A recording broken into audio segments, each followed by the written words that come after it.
So guys and girls, finish on eating. Thank you very much.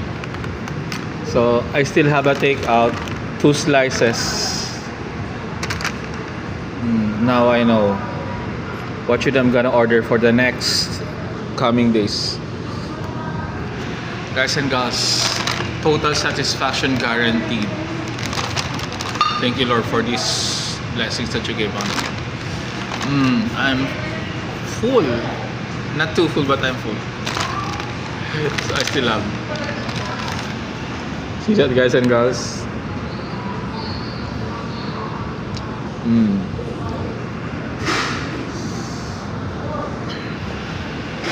Now when I go home, I'm happy and I can sleep well because the satisfaction guarantee that I've met for this midnight on eating